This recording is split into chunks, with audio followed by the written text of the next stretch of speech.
오늘 우리 12 소위연서 계속 공부하는 중에 있습니다. 오늘은 학계요. 말라기 스가랴를 공부했습니다. 오늘 학계예요. 학계 스가랴 말라기는 한 뭉치로 생각하시면 됩니다. 그게 예루살렘 성전 복구 전후에 관계된 거예요. 그러니까 학계하고 스가랴는 성전 완공하기 전에 이거 좀 잘 안 되니까 하라고 독려하는 이야기고요.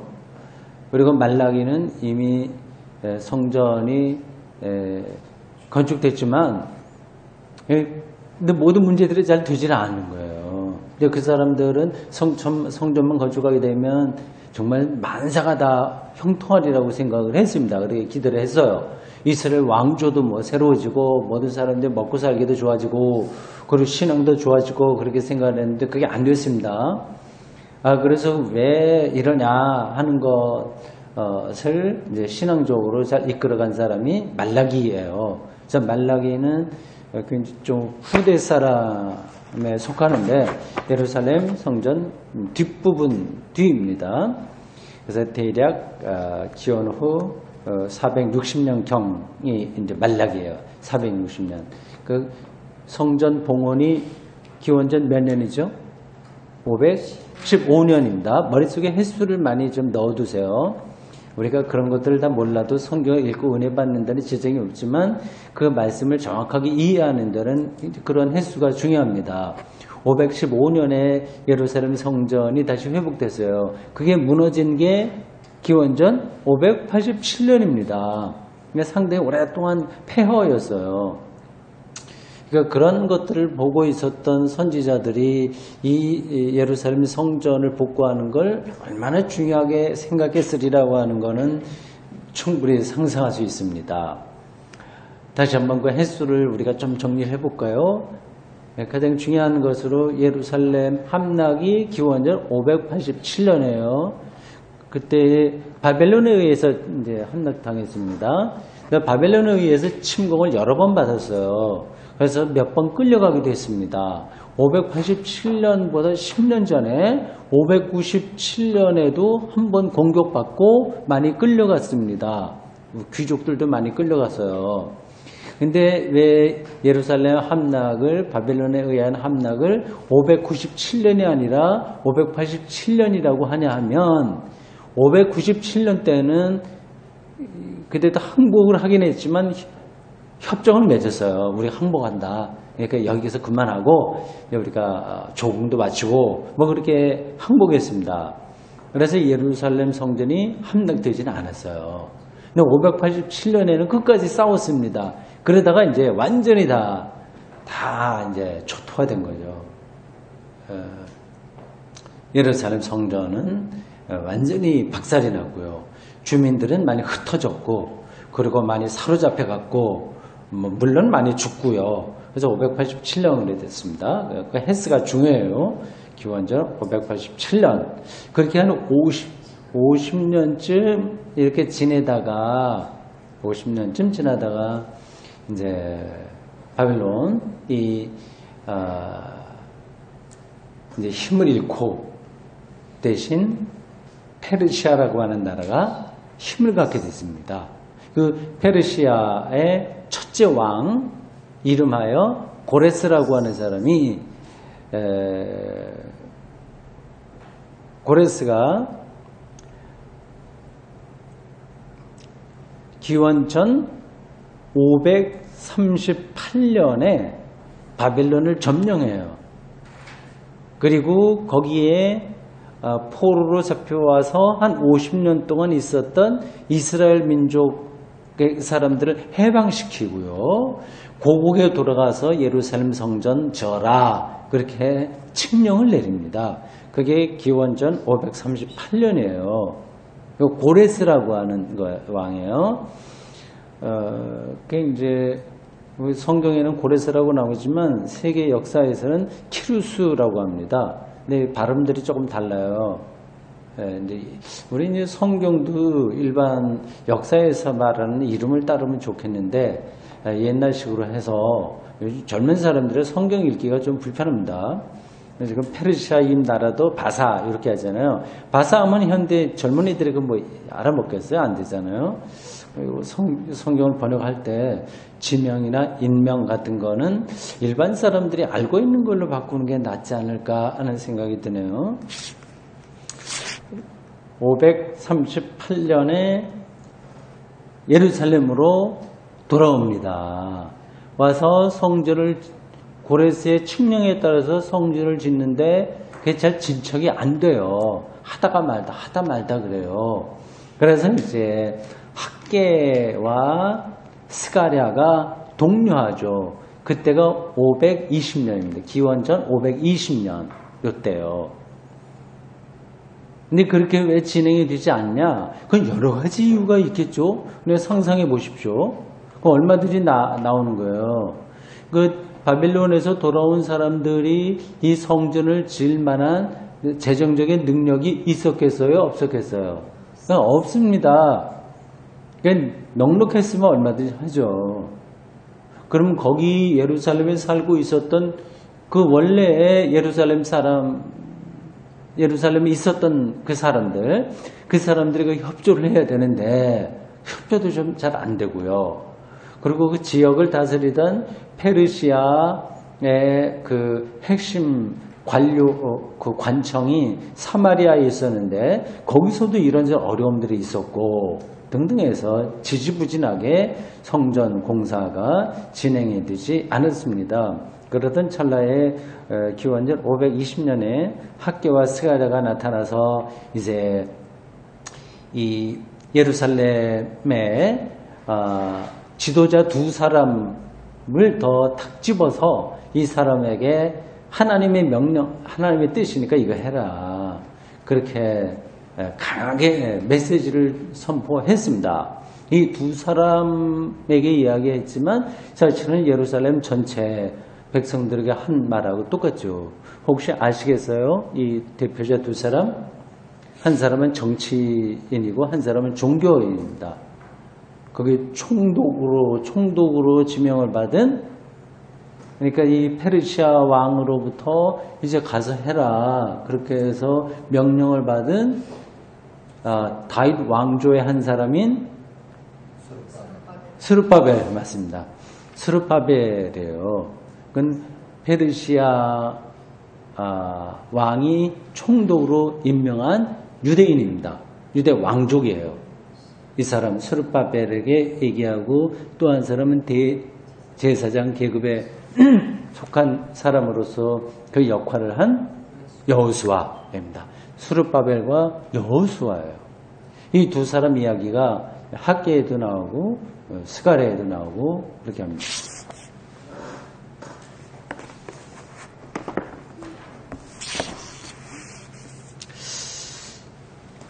자, 여러분 성경 학개 한번 펴보십시오.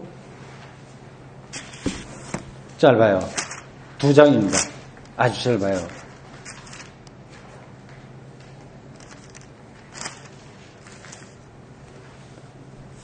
1절에 이렇게 되어 있습니다. 다리오 왕, 고레스가 아니라 다리오로 나와요. 다리오는 3대인가 4대 왕이에요. 페르시아에. 다리오면 유대 왕이 아닙니다. 페르시아 왕의 바사 왕이죠. 이것도 굉장히 뛰어난 왕이었습니다. 대왕이라고 하는 말을 들었어요. 업적이 뛰어납니다. 다리오 왕 제2년 여섯째 달 곧 그 달 초하루에 여호와의 말씀이 선지자 학개로 말미암아 스알디의 아들 유다 총독 스룹바벨과 여호사닥의 아들 대제사장 여호수아에게 임하니라. 정확하게 그 학개가 하나님의 말씀을 선포하는 시기 그리고 대상 여기 나왔죠. 제가 지금 앞에서 설명한 거 그런 걸 배경으로 둔 그 구절이 바로 1절입니다.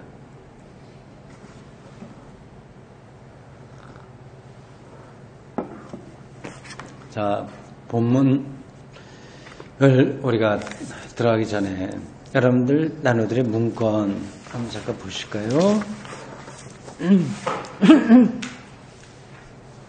이 학계는 그 내용이요 그렇게 일목요연하게 학계가 다 설교한 것은 아니에요. 약간 이런저런 것들이 많이 합해졌어요. 그래도 여기에는 중요한 관점, 신앙적인 관점이 있기 때문에 이걸 아주 참된 선지자의 말씀으로 여기 구약 성경 안에 들어온 겁니다. 그 학계에 대한 일반적인 설명을 우리가 문건에 나와 있는 것을 같이 읽음으로 공부하겠습니다. 보십시오.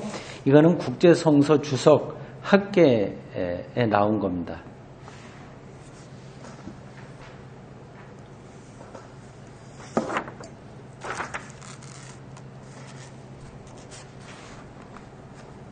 글씨가 좀 작죠. 제가 읽을 테니까 눈으로 한번 따라서 보시기 바랍니다. 다리우스 왕 제2년은 그 다리우스는 성경에 나오는 다리오입니다. 다리오 왕 제2년. 그러니까 다리오가 왕이 된 지 제2년이에요. BC 520년. 머릿속에 넣어두십시오. 횟수 BC 520년. 아주 까마득한 옛날이에요. 지금부터 2500년도 더 된 때입니다.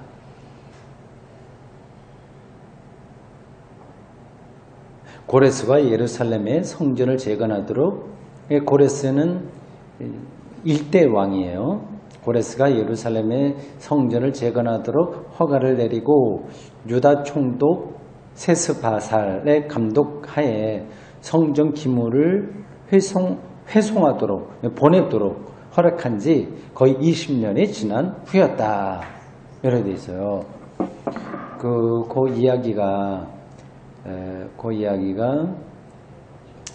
에스라서에 나옵니다. 에스라서. 여러분들 성경 한번 찾아보시겠어요? 에스라서 6장 한번 보십시오.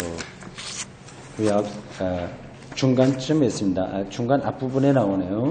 에스라서. 에스라와 느헤미야, 에스라 이런 것들은 역사서라고 합니다. 이스라엘의 역사를 다룬 거예요. 한번 찾아보세요. 에스라 6장입니다. 에스라는 찾기가 쉽지 않죠? 잘 보세요. 제가 가지고 있는 성경으로는 717쪽인데 여러분들 몇 쪽인가요? 에스라 제 6장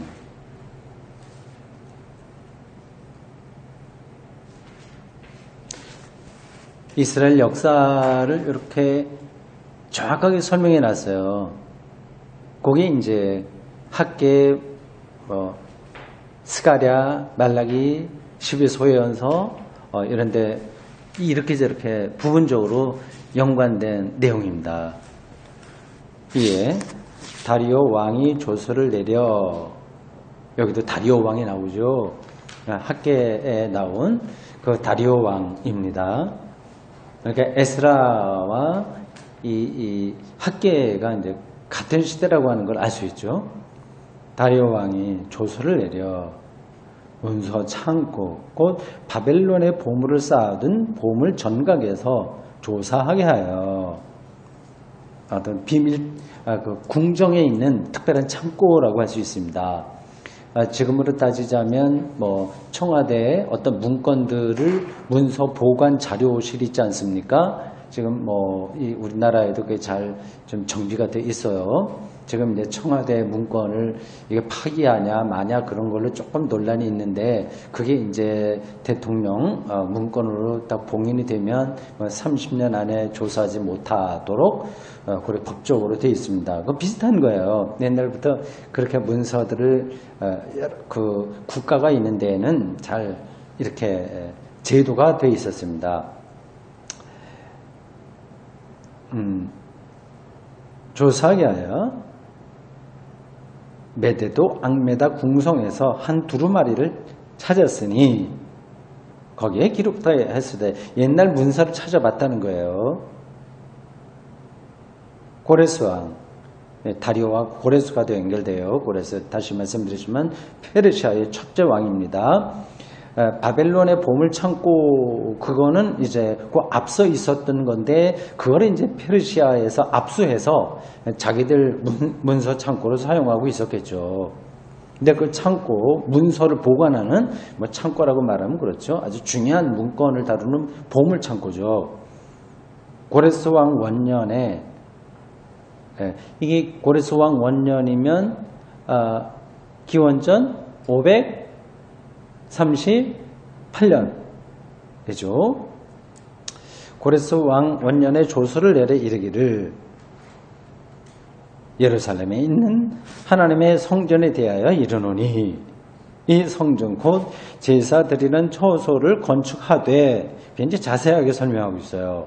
지대를 견고히 쌓고 그 성전의 높이는 60규빗으로 하고 너비도 60규빗으로 하고 큰 돌 3켜에 새나무 1켜를 놓으라.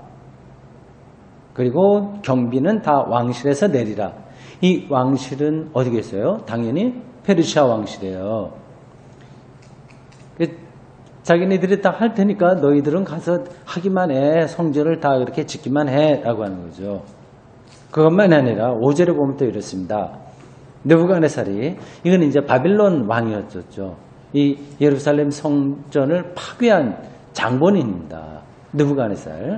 느부갓네살이 예루살렘 성전에서 탈취하여 바벨론으로 옮겼던 하나님의 성전 금, 은 그릇들을 성전 집기들이죠.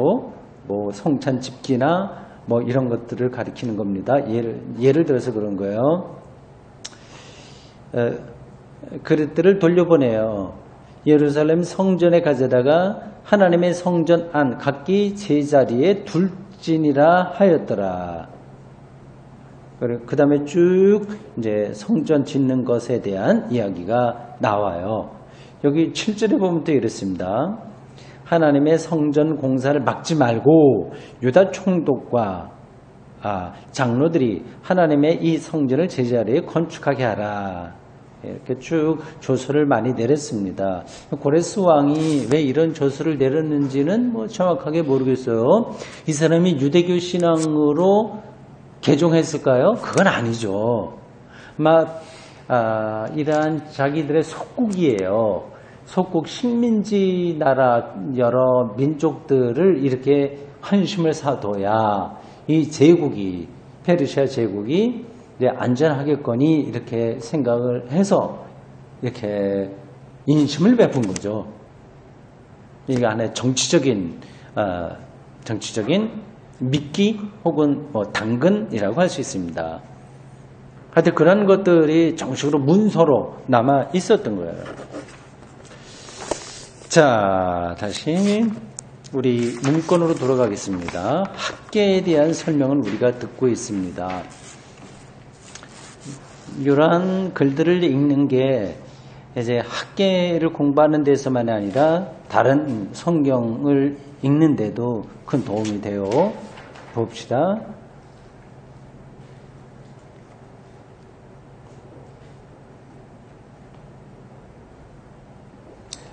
그 사이에 고레스뿐 아니라 첫왕 고레스뿐만 아니라 그의 아들 캄비세스도 죽고 전쟁에서 죽거나 뭐 아파서 죽거나 그런 일들이 그 당시에 많았어요. 죽고 다리우스 1세 다리오죠. 이 사람이 대왕이에요. 아주 큰 왕입니다. 이게 이 사람이 명실상부하게 페르시아를 탄탄한 제국으로 기초놓은 사람입니다. 성경에 계속 나오는 인물이에요. 다리우스 1세 히스타스피스가 페르시아 제국의 왕관을 물려받았다. 페르시아 제국 바사입니다. 바사. 나중에 여러분들 시간 있을 때 인터넷 가서요. 페르시아 한번 찾아보십시오. 고대 지금으로 말하자면 이란 지역에서 패권을 행사하던 제국을 가리켜요. 아주 큰 나라였습니다. 이 페르시아가 바벨론의 뒤를 이어서 근동을 지배했고, 그리고 그 유명한 알렉산더 대왕에 의해서 무너졌어요. 그리고 이제 알렉산더 대왕은 이제 마케도니아 출신인데, 근데 그리스죠. 하여튼 뭐 복잡해요. 저도 뭐 그 당시 그거를 다 알지 못하겠습니다. 그래서 그런 여러 제국들이 싸우고 패망하고 뭐 그렇게 쭉 내려왔습니다. 거기에 아주 우뚝하게 솟은 제국의 하나가 페르시아입니다.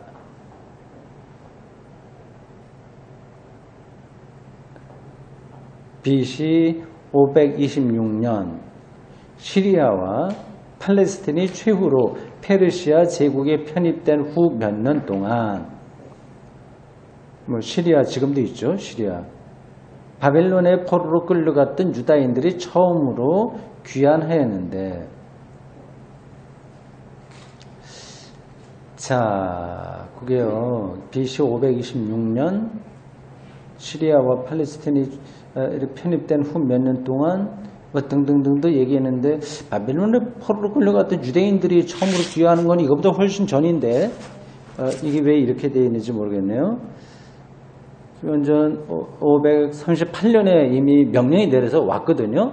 아마 이거 526년은 뭐 2차, 3차 귀환인 것 같습니다. 그러니까 첫 번째로 바벨론의 포로로 잡혀갔던 사람들이 귀환한 건 538년이에요. 기원 전.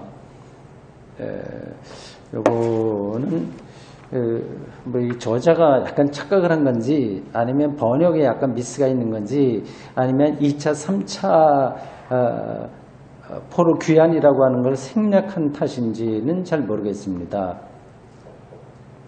귀환하자마자 그들은 예루살렘 성전 재건에 착수했으나 본격적인 건축 사업이 진행된 것은 아니었다.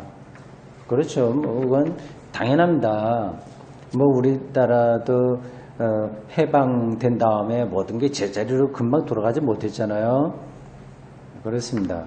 무엇보다도 귀한 자들의 수가 적었고, 그렇죠. 수가 적었어요.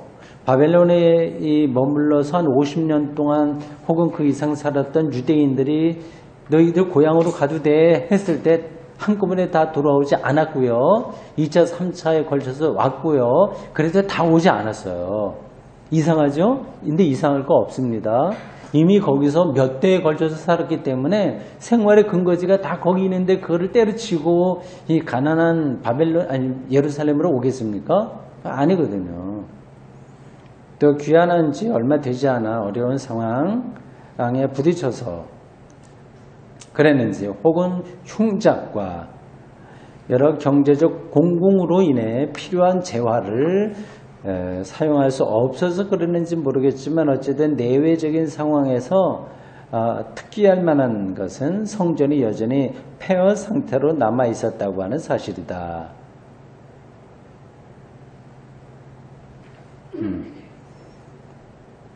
BC 538년 이후, 요게 이제 처음으로 포로 귀환 돌아와서 성전을 재건하려고 했던 횟수예요. 시도가 있긴 있었지만 별 성과가 없었다. 그러나 그 시절의 열정은 사라진 지 이미 오래돼 버리고 말았다. 제2 이사야는 고레스와 더불어 도래한 구원을 얼마나 영화롭게 표현했던가. 이제 고레스가 이렇게 우리 해방시켰으니까 하나님이 저 이방 왕을 통해서 큰 일을 하신다. 이제 우리가 예루살렘에 들어가서 성전을 새로 짓기만 하면 정말 멋진 세상이 펼쳐진다. 그렇게 제2 이사야가 멋지게 예언을 했죠. 하지만 현실에서 실현되었던 것은 무엇이었던가?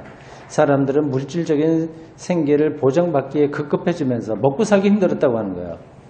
다시 냉담해졌으며 더욱이 자신들의 생존이 제대로 유지되지 않을 거라고 하는 사실에 압박을 받았다. 이거 점점 앞으로 힘들어질 텐데 먹고 살기가, 이거 뭐 다른 걸 신경 쓸 틈이 없다. 이렇게 낙심 가운데 떨어진 거죠. 그게 이제 기원전 520년 때입니다. 이때 이 예언자 학계가 등장한다. 짐작컨대 역대기 사가라고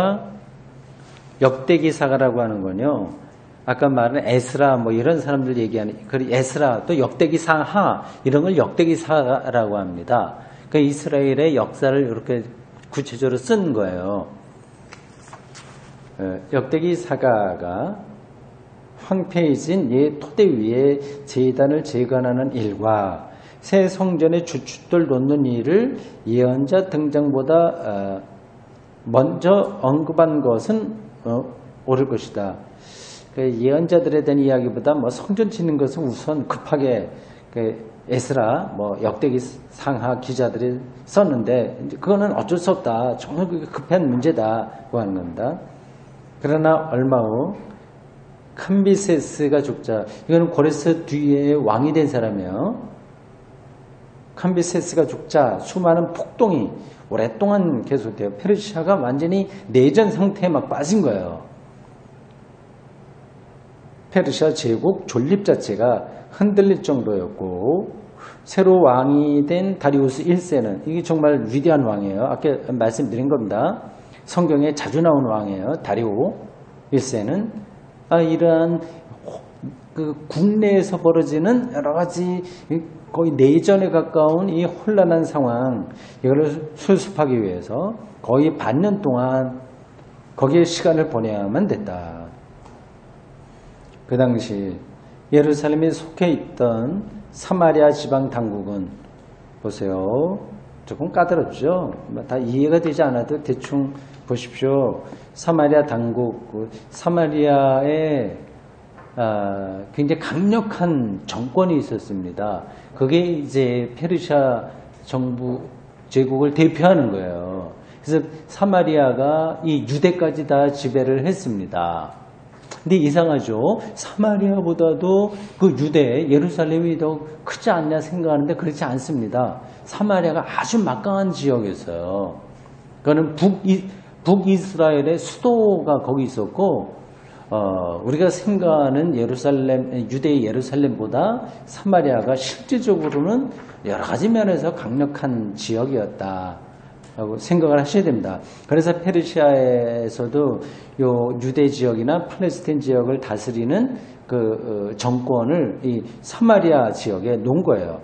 그를 가리켜서 사마리아 지방 당국이라고 오늘 여기 문건에서 말하고 있습니다. 사마리아 지방 당국은 불확실한 정치 상황을 이용하여 중앙정부의 오랜 훈령에 의해 이들에게 의무적으로 부과되었던 물질과 돈 조달을 중단하였으리라고 하는 것은 충분히 상상할 수 있다. 그러니까 그 예루살렘 성전저에 대해 그러니까 돈도 주고 뭐 자재도 주고 인부들도 보내 하는 것을 사마리아 당국이 참 듣기 힘들었다고 하는 거예요. 어려웠으니까. 분명 이러한 물질과 돈의 조달은 여러 가지 이유에서 그들에게는 몹시 불쾌한 것이었음이 분명하다. 그래서 결국 성전 건축은 중단되었고 더 이상 거기에 손을 대는 자가 없었다. 어떻게 할 수가 없는 거예요, 상황이요. 그래서 예언자가 그 계획을 세우게 된다. 뭐 총독도 그렇고 제사장도 그렇고 다 손 놔버렸습니다. 도저히 이거는 불가항력이다. 그럴 때 이제 예언자가 등장한 거예요. 학개하고 스가랴죠. 그는 귀한 자들의 지도자, 특히 귀환 위원이면서 바벨론에서 돌아올 때 그 특별한 지도급 인사이며 페르시아 중앙정부로부터 특별 정권을 위임받은 다윗 가문의 스룹바벨. 그는 BC 598년에 바벨론으로 끌려갔던 요야긴 왕의 손자다 이렇게 되어 있어요. 여기 왜 587년이 아니라 598년이라고 되어 있을까요?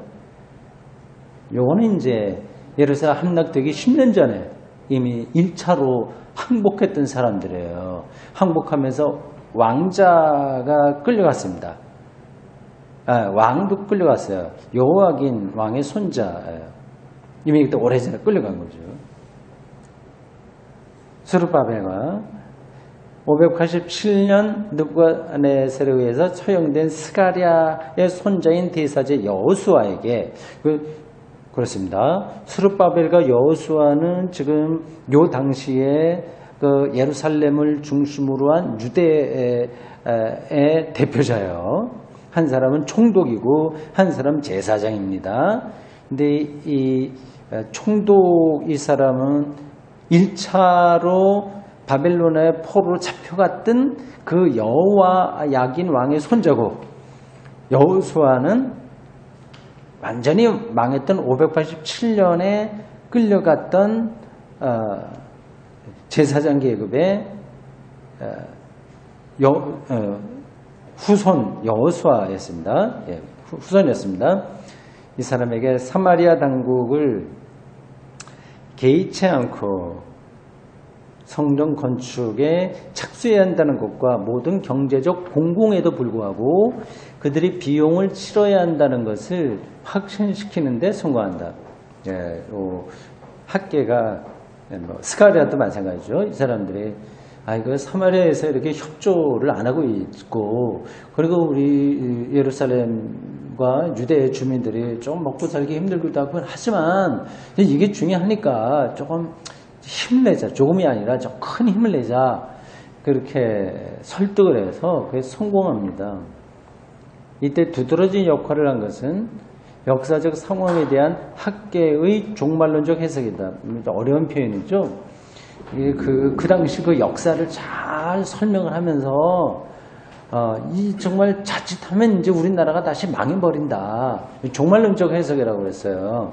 그러니까 이 요란스러운 시대 속에서 우리가 하나님의 뜻을 어떻게 우리가 따라야 되는지를 좀 정신 차리고 봐라. 그렇게 설득한 거죠. 페르시아 제국에서 일어나고 있는 일반적인 봉기, 그 앞에서 말씀드린 거예요. 그래서 이후 다리오 왕 그 시대까지 계속 문제가 많이 벌어졌어요. 이제 그런 걸 이제 종말론적으로 해석한 겁니다. 이러한 봉기는 도래할 구원의 때를 알리는 징표라고 하는 것이다. 근데 왜 이러한 예언이 딱 맞는 건 아닌 거예요. 근데 그 시대 때의 한계, 그 시대의 한정에서 그렇게 설교한 겁니다. 결론적으로 말씀드리겠습니다만, 이게 선지자의 역할이라고 하는 게 다 맞는 게 아니에요. 틀린 것도 많아요. 그가 뭐 하나님도 아니니까 당연히 그렇죠. 그 역사의 흐름을 보고서 하나님의 뜻이 어떤 건가를 이야기를 했는데 사실은 지나고 보니까 그런 게 아니란 말이에요. 고레스 같은 사람도 메시아와 같다 이렇게까지 어떤 선지자가 얘기했는데 그거 아니었거든요. 그리고 이 페르시아가 막 흔들리고 이렇게 막 내전이 일어나고 하는 것은 이거는 구원의 때를 알리는 징표라고 한 이 학계의 이 설교도 맞는 거에 틀린 거예요. 이게 맞는 건 아닌 거거든요. 그럼 왜 이걸 하나님의 말씀으로 받느냐? 그건 이제 다른 이유가 있습니다. 역사를 잘못 읽었음에도 불구하고 하나님의 뜻을 우리가 늘 깨어있는 영성으로 찾아가야 되고 그리고 귀를 기울여야 된다고 하는 사실, 이런 것에서는 선지자들이 흔들리지 않았기 때문에 우리가 그것을 하나님의 말씀으로 받는 거죠. 그게 아니라 이게 다 앞뒤가 아구가 딱 들어맞는 것으로 마치 점쟁이가 뭐가 어떻게 될 거다는 그런 식으로 이 말씀을 우리가 이해하는 게 아닙니다.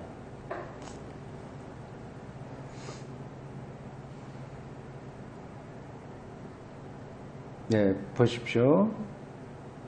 또한 야훼께서 몸소 시온에 들어오시리라고 하는 옛 약속은 여전히 유효하며 다만 성취될 수 없을 뿐인데, 그 이유는 성전이 아직 건축되지 않기 때문이라고 하는 것이다. 성전만 건축되면 이제 여호와가 오셔서 어떻게 너희들을 이끌어 간다고 하는 거죠. 중단되었던 성전 건축은 곧 진지하게 다시 착수되었고 만 5년이 걸려서 완성되었다. 그래서 515년에 봉헌하는 겁니다. 이처럼 학계는 유다교가 새로운 제의적인 중심점이 되어서 계속해서 자기 민족의 삶을 이끌어갈 수 있는 힘의 기반을 다지는 데에서 결정적인 역할을 했다. 제의적이라고 했어요. 그건 무슨 뜻인지는 아시겠죠? 뭐 제사드리고 뭐 의식을 행하고 종교 의식을 해가고 이런 겁니다. 그러면 이거하고 좀 다른 의미의 종교 생활은 뭘까요? 이거는 뭐 율법을 실행한다거나 뭐 사회를 개혁한다거나 뭐 그런 것들입니다. 그런 것들도 하나님의 뜻을 따라가는 방식이지 않습니까? 지금도 마찬가지잖아요. 그래서 예배를 드리는 거 이거는 제의적인 신앙이라고 얘기하는 겁니다. 그러나 이러한 신앙을 갖고 사회에 나가서 어떻게 내가 반듯하게 정의와 평화를 위해서 살 것인가? 뭐 그러한 것은 이제 선지자들의 가르침에 근거한 것이기도 하고 율법에 따라서 말씀을 실현하려고 하는 그런 부분인 거죠. 유대교회는 이 두 가지가 계속해서 내려왔습니다.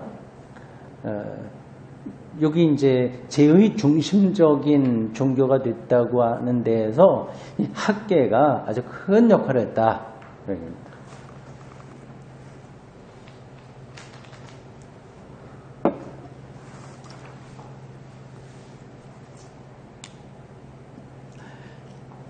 예언자 학계는 이름이 좀 특이하죠. 우리 우리말 성경에는 학계로 나오는데 주석서에서는 학계 이렇게 발음되는 대로 했습니다. 학계는 다만 처음 넉 달 동안만 말씀으로써 성전 건축에 동참했다. 4달만 했다고 하네요. 그게 어느 구절에 있는지 제가 아직 확인을 못했습니다. 개성 못했나 봐요. 그 515년 이때는 학계가 없었다고 봐야죠. 4달 동안만 성전 건축에 대한 설교를 했습니다. 아마도 그가 침묵한 이유는 단순히 그가 사망했기 때문일 것이다. 굉장히 늙었나 봐요. 그건 늙어 있었던 것 같고 그 자신이 예전에 성전을 보았던 사람 2장 3절 가운데 하나였기 때문이다. 요 예전의 성전은 뭐죠? 587년에 무너지기 전의 성전을 얘기하는 거예요. 그거를 본 사람이라고 한다면 지금 몇 살쯤 됐겠어요? 나이가 많은 거죠. 그걸 본 사람이 이렇게 많지는 않습니다. 그 밖에 우리는 그의 신상에 대해서 아무것도 알지 못한다. 다만 그가 포로 귀한 자들 가운데 한 사람으로서 참 역사산 증인이라고 하죠. 이런 사람으로 587년 예루살렘이 막 무너질 때에 살아있었어요. 그때도요. 몇 살인지 모르겠습니다만 그리고 바벨론으로 끌려가서 50년쯤 있었어요. 그리고 거기서 여러 가지 어려움을 다 견뎌내고 유대교 신앙을 지키고 있다가 돌아와요.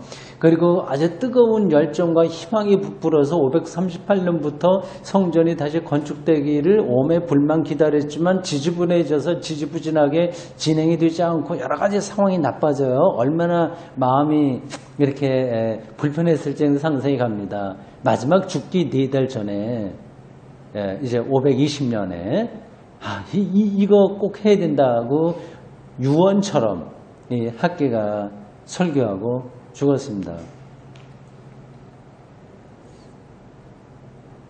더 이상 우리는 그 사람에 대해서 알지는 못하죠. 귀한 자들 가운데 한 사람으로서 참 질곡의 역사를 사는 사람이네요. 참 우리는 그냥 이렇게 그가 어떻게 활동했다 쉽게 말했지만 그 한 인생을 생각한다면 얼마나 처절했겠습니까? 그냥 보통 사람도 아니고 영혼이 선지자로서 깨어 있었던 사람이니 이렇게 자기네 민족이 이렇게 저 나락으로 떨어지는 역사의 어두움 가운데서 그의 마음이 갈갈이 찢어졌겠죠. 한 사람으로서 아마도 얼마 전에 수르바벨 행렬과 함께 예루살렘에 도착했을 거라는 사실을 알고 있을 뿐이다. 그 이후의 시대적 상황은 예언자가 예측했던 것과는 다르게 전개되었어요. 성전 건축이 완료된 것과 때를 같이 해서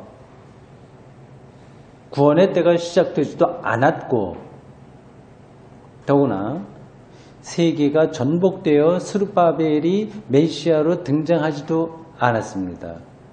이 말은 뭐냐면 스룹바벨이 정말 메시아처럼 이 유대 나라만이 아니라 세계를 구원할 영웅적인 역할을 할 거다, 그렇게 설교를 했는데 그렇게 되지 못했어요.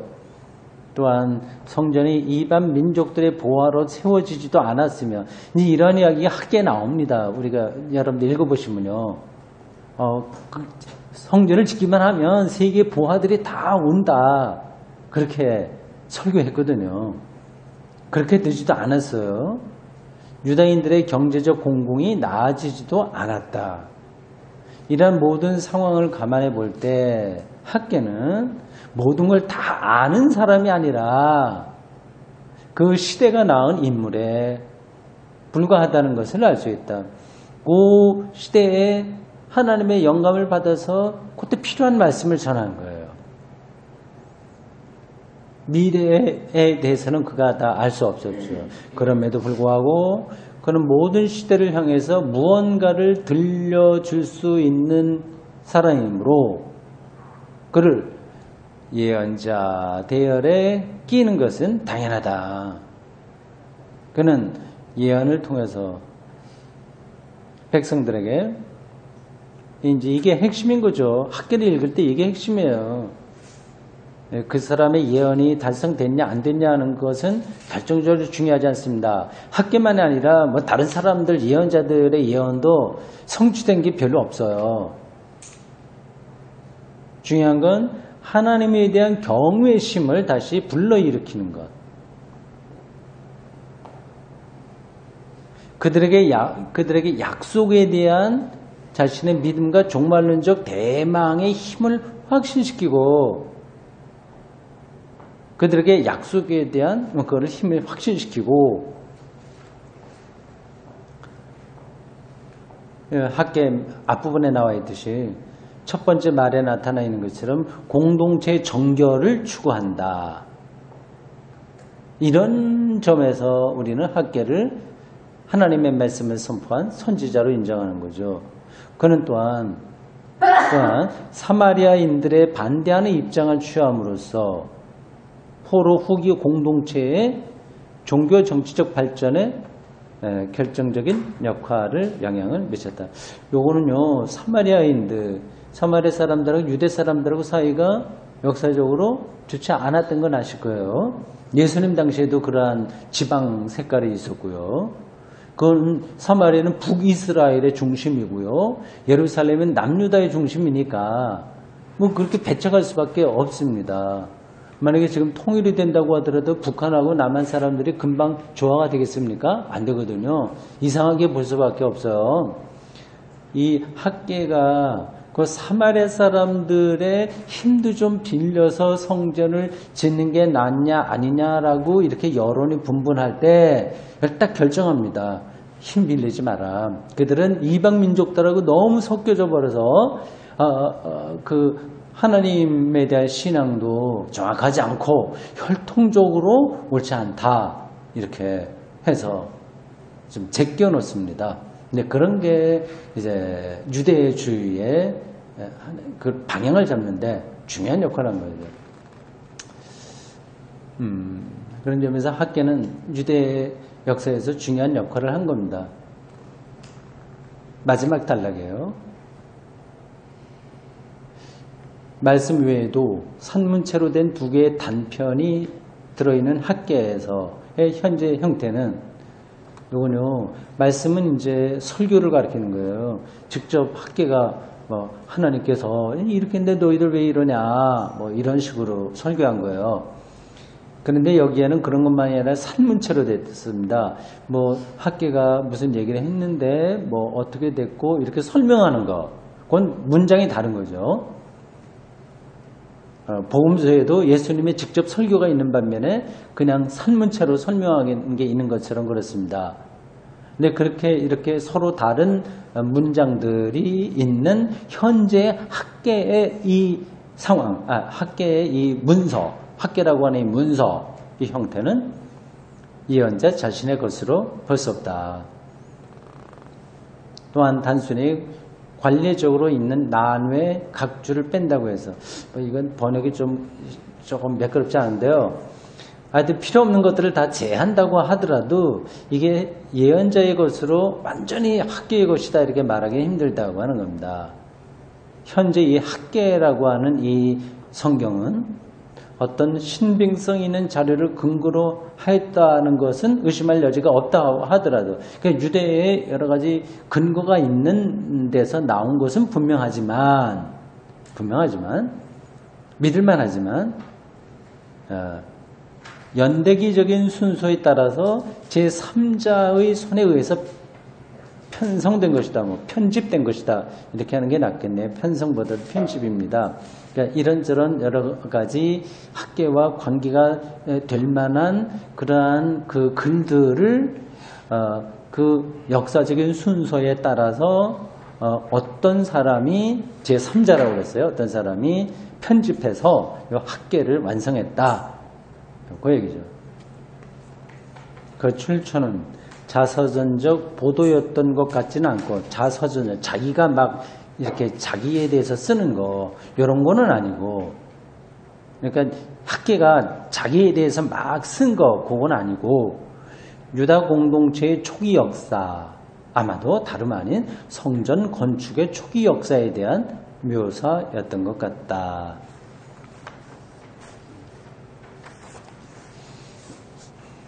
네, 여기까지입니다. 요 학계 본문보다도 학계가 신학적으로 어떤 의미가 있냐 하는 것을 설명했어요. 혹시 질문할 거 있습니까? 학계에 대해서 좀 도움이 됐어요? 이게 좀 윤곽이 잡히죠? 그전에는 학계 이거 읽어도 이게 뭔 말인지 뭐 다리오 막 얘기하고 그러지 굉장히 복잡하잖아요. 왔다 갔다 하고 뭐 그런데 이게 역사적으로 언제 어떻게 됐다고 하는 거를 분명하게 얘기를 해주지 않습니까?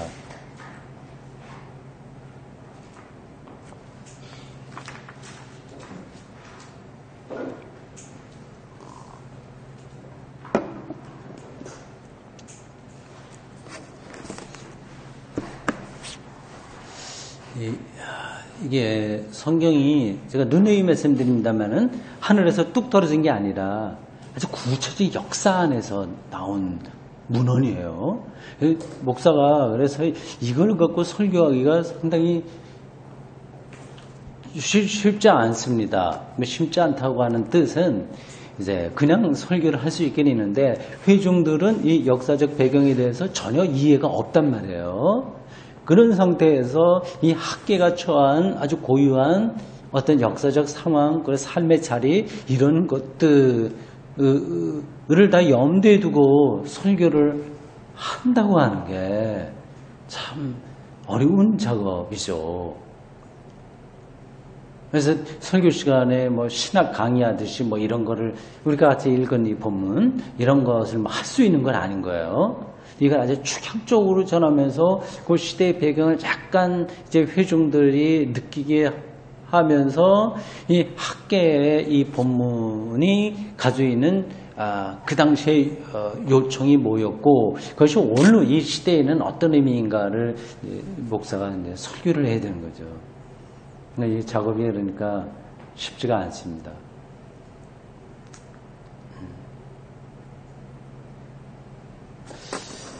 자, 본문.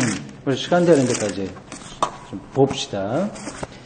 이게 1장, 2장, 2장 짧은 장이에요. 학계 1장과 2장입니다. 1절에서 15절까지 교독해서 읽어보겠습니다.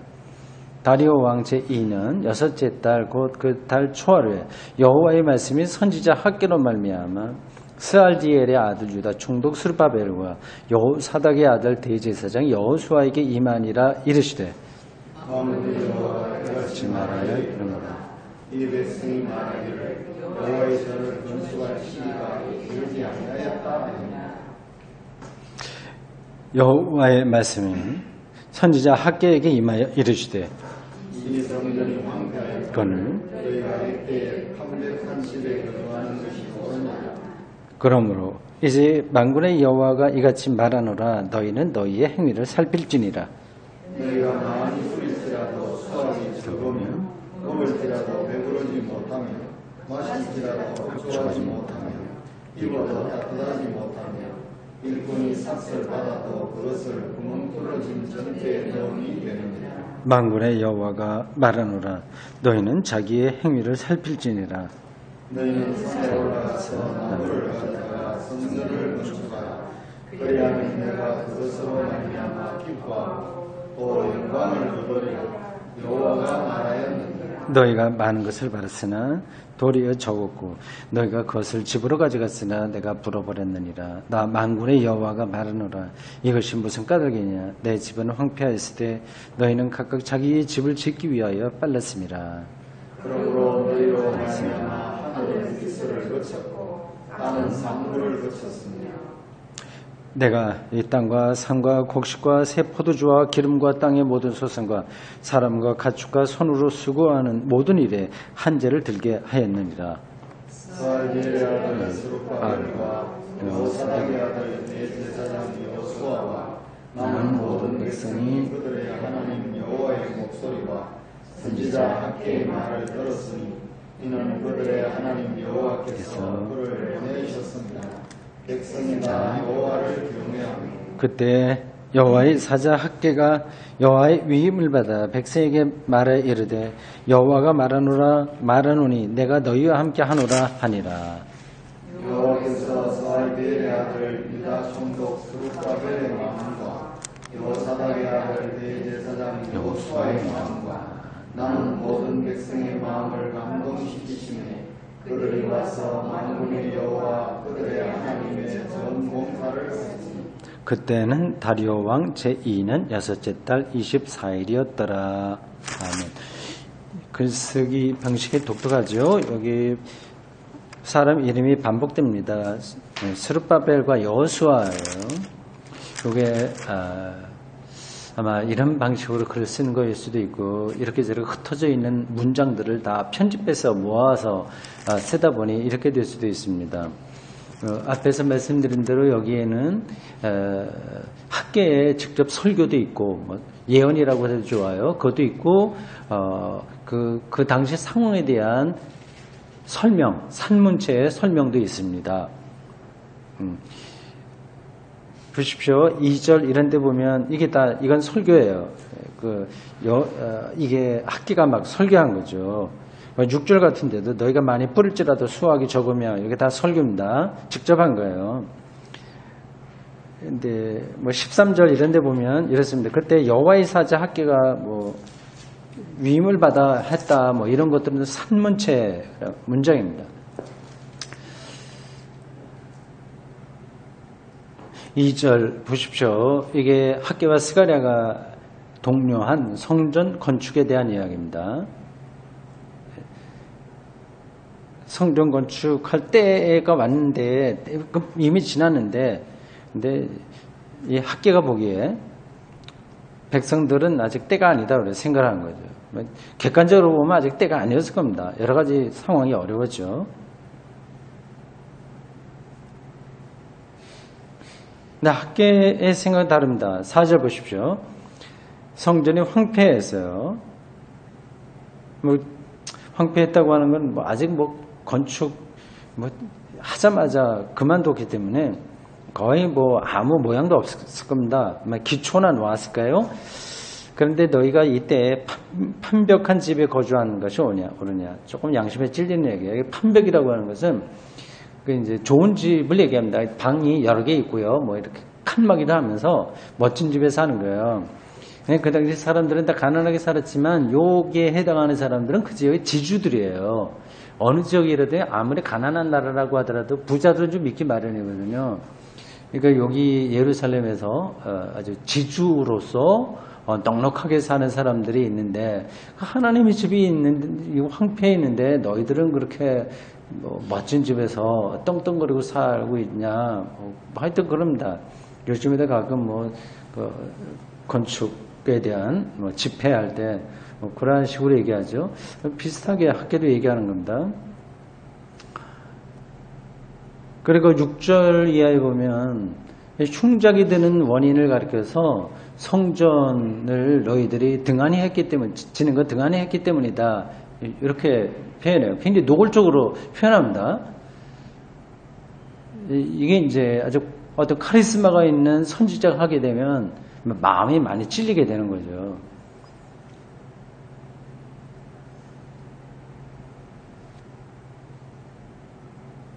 예, 12절부터 15절까지에 보면 학계의 설교가 통했습니다.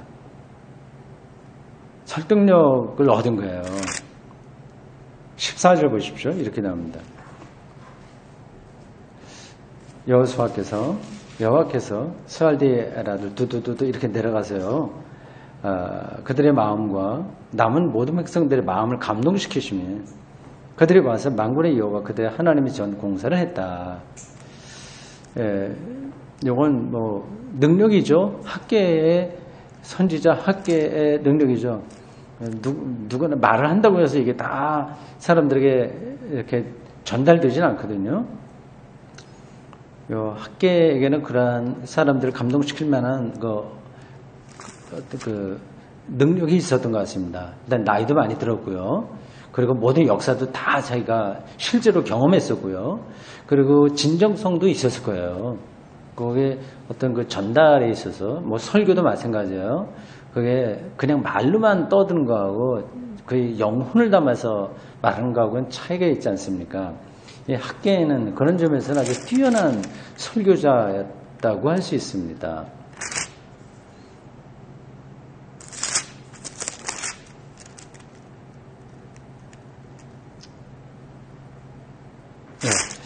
네, 1절 그 내용입니다. 별로 복잡한 거 없어요.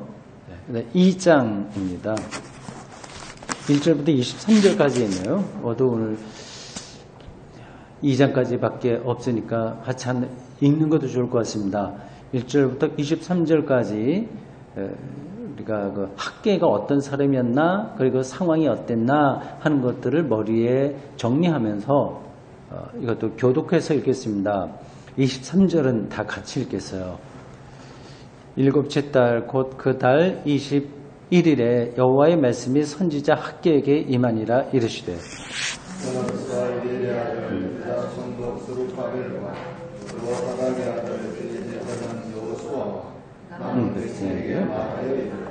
너희 가운데 남아있는 자 중에서 이 성전의 이전 영광을 본 자가 누구냐? 이제 이것이 너희에게 어떻게 보이느냐? 이것이 너희 눈에 보잘것 없지 아니하냐? 그러나 여호와가 이르노라 스루바벨아 스스로 굳세게 할지어다. 여호사닥의 아들 대제사장 여호수아야 스스로 굳세게 할지어다. 여호와의 말이니라. 이 땅 모든 백성아 스스로 굳세게 하여 일할지어다. 내가 너희와 함께하노라. 만군의 여호와의 말이니라. 너희가 애굽에서 나올 때에 내가 너희와 언약한 말과 나의 영이 계속하여 너희 가운데에 머물러 있나니 너희는 두려워하지 말지어다. 만군의 여호와가 이같이 말한다. 좀 있으면 내가 하늘과 땅과 바다와 육지를 진동시킬 것이요. 또한 모든 나라를 진동시킬 것이며 모든 나라의 보배가 이르리니 내가 이 성전의 영광이 충만하게 하리라. 만군의 여호와의 말이니라. 금도 내 것이요 금도 내 것이니라. 만군의 여호와의 말이니라. 이 성전의 나중 영광이 이전 영광보다 크리라. 만군의 여호와의 말이니라. 내가 이곳에 평강을 주리라. 만군의 여호와의 말이니라. 다리오와 제 2년 9세 달 24일에 여호와의 말씀이 선지자 학계에게 임하니라 이르시되 만군의 여호와가 말하노니 너는 제사장에게 율법에 대하여 물어 이르기를 사람이 옷사락에 거룩한 고기를 샀는데 그 옷사락이 많은 떡이나 국이나 포도주나 기름이나 이런 식물에 나왔으면 그것이 성물이 되겠느냐 하라. 학계가 물음에 제사장들이 대답하여 이르되 아니니라 하는지라. 학계가 이르되 시체를 만져서 부정하여진 자가 만일 그것들 가운데 하나를 만지면 그것이 부정하겠느냐 하니 제사장들의 대답하여 이르되 부정하리라 하더라. 이에 학계가 대답하여 이르되 여호와의 말씀에 내 앞에서 이 백성이 그러하고 이 나라가 그러하고 그들의 손에 모든 일도 그러하고 그들이 거기에서 드리는 것도 부정하니라.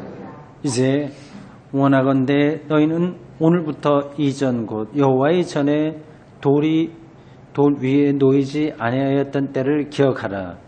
그때는 20고루 곡식더미에 이른즉 10고루 뿐이었고 포도주 틀에 50고를 기르든지 20고루 뿐이었었느니라. 만군의 여호와가 말하노라 내가 너희 손으로 지은 모든 일에 곡식을 마르게 하는 재앙과 깐복의 재앙과 우박으로 쳤으나 너희가 내게로 돌이키지 아니하였느니라.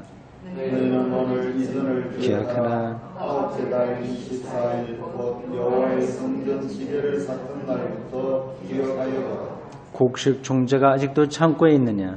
포도나무, 무화과나무, 석류나무, 감람나무에 열매가 맺지 못하였느니라. 그러나 오늘부터는 내가 너희에게 복을 주리라. 그달 24일에 여호와의 말씀이 다시 학계에게 임하니라 이르시되 너는 유다 총독 스룹바벨에게 말하여 이르라. 내가 하늘과 땅을 진동시킬 것이요 여러 왕국들의 보좌를 꺾을 것이요 여러 나라의 세력을 멸할 것이요 그 멤버들과 그 탄자를 떨어뜨리니 말과 그 탄자가 각각 그의 동료의 칼에 떨어지리라. 만군의 여호와가 말하노라. 살디엘의 아들 내 종 스룹바벨아 여호와가 말하노라. 그날에 내가 너를 세우고 너를 인장으로 삼으리니 이는 내가 너를 택하였음이니라. 만군의 여호와의 말이니라 하시니라. 아멘. 네, 오늘 학계 1장 2장을 다 읽었습니다. 2장 잠깐 좀 보실까요? 3절 이렇게 표현되어 있어요. 너희 가운데 남아있는 자 중에 이 성전의 이전 영광을 본 자가 누구냐. 요거가 기원전 587년 이전의 성전을 본 사람 있냐 얘기하는 거죠. 이 학계는 이제 그걸 본 사람이거든요. 그러니까 최소한 나이가 70세 중반 이상 했을 겁니다. 그 당시에 70세 이상 살기는 쉽지 않아요. 굉장히 감동적으로 이 말씀이 들렸을 겁니다.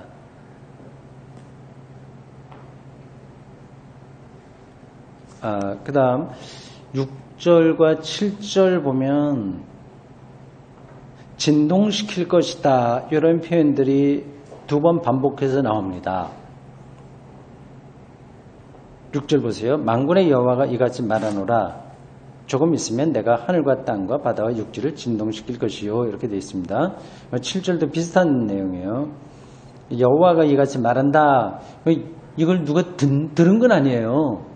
이건 지금 누가 하는 이야기입니까? 학계가 하는 이야기거든요. 선지자들의 특별한 설교 방식입니다. 하나님의 뜻을 이렇게 직접 전하는 거죠. 그래서 그 선지자들의 이 설교, 예언, 행위를 가르쳐서 신탁이라고 얘기합니다. 아주 독특해요. 여호와 하나님께서 이르신다 이렇게 얘기하는 거죠. 뭐 이르시는 거를 직접 백성들이 듣는 건 아니에요. 그 하나님의 계시, 하나님의 뜻이 뭐냐를 확신하고 이런 방식으로 선지자들이 말하는 겁니다. 여기서 진동시킬 거라고 하는 거는 그 당시에 시대가 굉장히 혼란스러운 거를 가르칩니다. 페르시아가 고레스 이후에 조용하지 않고 계속해서 내전이다, 외적이다, 뭐 이런 적군과의 싸움이다 해서 이 나라가 금방 망할 것과 같은 그러한 위기에 처했거든요. 이제 그러한 것들을 가리켜서 하나님이 이 세계를 진동시킨다. 그렇게 표현한 겁니다.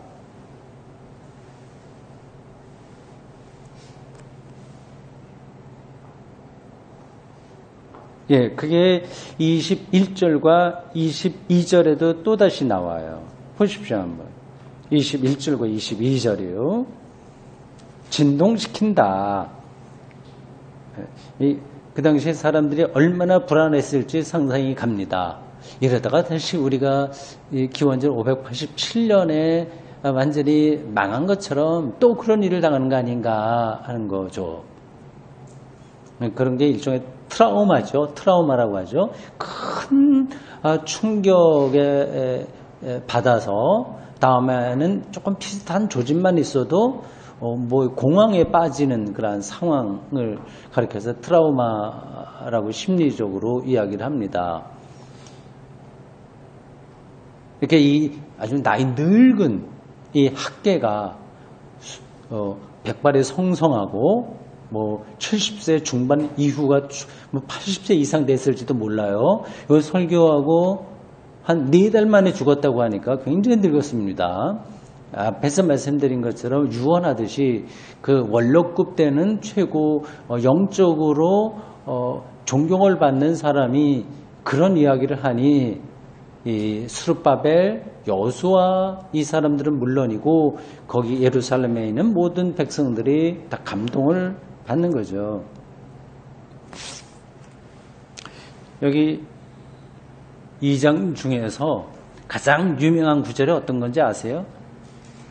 잘 아주 우리가 많이 들었던 구절. 그러네요. 탁 잡히시는군요. 맞습니다. 이게 구절이요. 예, 구절 감동적인데 일단 많이 들었던 거는 8절이죠. 은도 내 것이요. 이게 여기 말고 다른 데도 있는지 모르겠습니다. 이런 구절 많이 인용하잖아요. 그죠? 부흥 강사들이 많이 하십니까? 예. 틀린 이야기는 아니에요. 사실 그게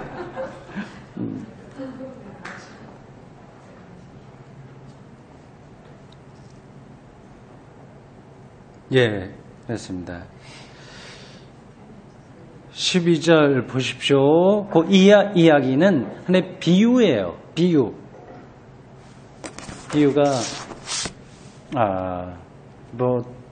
뭐 고기를 쌌는데 뭐 아주 복잡합니다. 예, 시체를 만져서 부정하게 된 사람이 있으면 또 다른 사람 만지면 부정해지지 않냐 뭐 이렇게 저렇게 얘기를 합니다. 14절에 보면 학계가 이렇게 결론을 내리죠.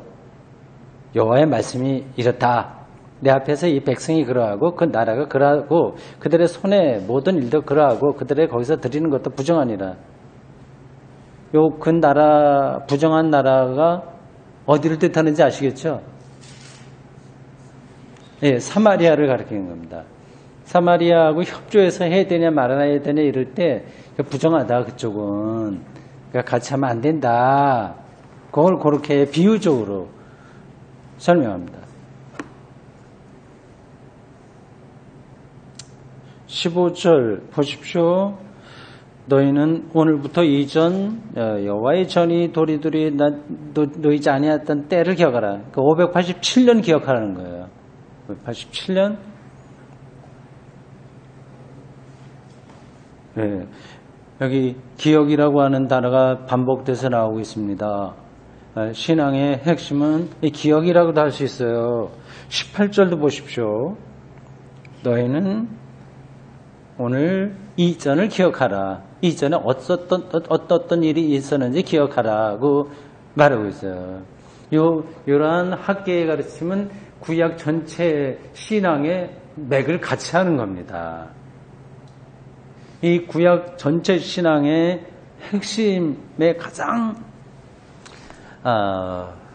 중요한 것 혹은 어떤 역사적 사건에 대한 기억과 회상의 대한 강조, 이거는 출애굽이에요. 출애굽. 그래서 애굽에 있었을 때를 기억하고 광야에 있었을 때를 기억하라고 하는 것이 구약 성경, 모세오경은 당연하고 계속해서 그런 것들이 구약 성경에 기본으로 깔려 있습니다. 이 학계도 그러한 전통에 있는 거죠. 그 말은 뭐냐 하면 하나님이 살아계심을 과거의 역사를 보고 좀 알아봐라 라고 하는 거죠. 이런 점에서 신약과 같이 포함해서 우리가 이야기를 한다면 부분적으로 조금씩 섞여 있긴 한데 신앙은 두 가지로 볼 수 있습니다. 실질적으로 이걸 어떻게 나타나냐 하는 차원에서 보면 두 가지예요. 하나는 과거의 것을 기억하는 거예요. 회상하는 거예요. 성찬식도 사실은 과거 예수님께서 행하신 것을 기억하는 겁니다. 하나는 과거에서 어떤 일이 있었는가를 우린 구약 성경을 통해서 기억하지만 세계 역사도 마찬가지고 그거를 기억하고 회상하는 것이고 하나가 다른 하나는 당연히 그럼 뭘까요? 그 다른 하나는 뭘까요? 미래에 대한 희망인 거예요. 희망. 그러니까 과거를 기억하고 미래 종말론적 세계에 대한 희망. 이 두 가지가 같이 신앙의 핵심이라고 할 수 있습니다. 실제적으로 우리의 영성에서 나타나는 어떤 거룩한 혹은 신앙적인 태도라고 할 수 있어요. 그래서 이렇게 사는 사람들은 부단히 성경에서 어떤 일이 있었는지 그런 것들을 살피고 역사를 되돌아보면서 성서가 약속하고 있는 미래에 대해서 희망을 놓치지 말아야 되는 거죠. 마지막 23절. 여기 보면 스룹바벨에 대한 높은 평가가 나옵니다. 이건 학계가 이 스룹바벨을 높이 평가하는 거예요. 그리고 자기 제자는 마찬가지예요. 스룹바벨은 상대적으로 젊었죠. 학계는 지금 노인이에요. 그래서 많은 사람들 앞에서 이 스룹바벨이 메시아와 같다. 하나님께서 이 사람을 크게 쓴다. 그렇게 표현한 겁니다. 그날에 내가 너를 세우고 너를 인장으로 삼으리니 이는 내가 너를 택하였습니다. 이렇게 나와요. 근데 사실은 이 학계의 예언은 이루어지진 않았습니다. 스룹바벨이 그렇게 큰 인물로 활동하지 못했어요.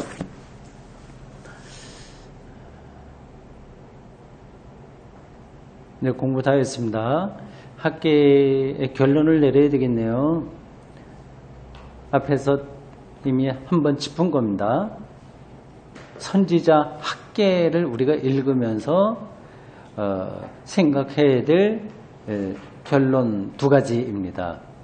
하나는 아무리 뛰어난 선지자였다고 하더라도 역사적 제한이 있다. 한계가 있다. 역사적으로 한계가 있다. 그걸 우리가 봐야 됩니다. 하나님이 아니거든요. 그거 한 부분이고 그럼에도 불구하고 이 학계는 그 당시의 삶과 그 역사, 유대인들의 그 역사, 삶과 역사를 하나님 중심으로 보려고 했었다는 점에서 선지자로서의 역할을 잘한 거죠.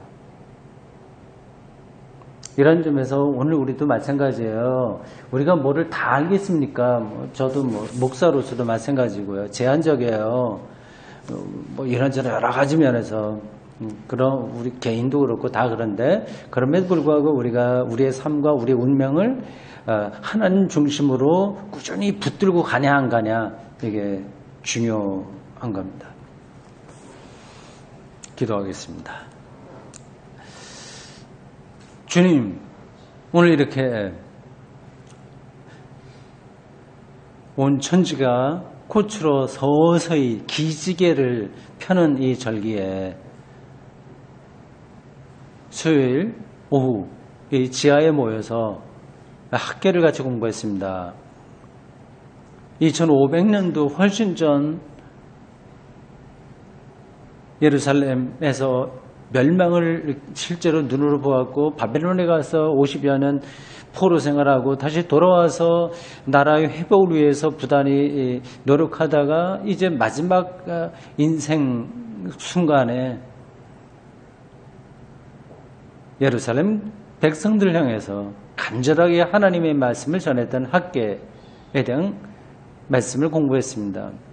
이 역사의 전체 흐름 속에서 그가 맡은 역할이 있었던 것처럼 오늘 우리도 하나님의 아들과 딸로서 모든 것이 완벽할 수는 없으나 그리고 모든 것을 다 아는 것은 아니나 현재의 삶에 충실하여 하나님 중심으로 살아가도록 인도해 주십시오. 다시 만날 때까지 성령께서 우리의 삶을 온전히 지켜주실 줄로 믿고 예수 그리스도의 이름으로 기도드립니다. 아멘.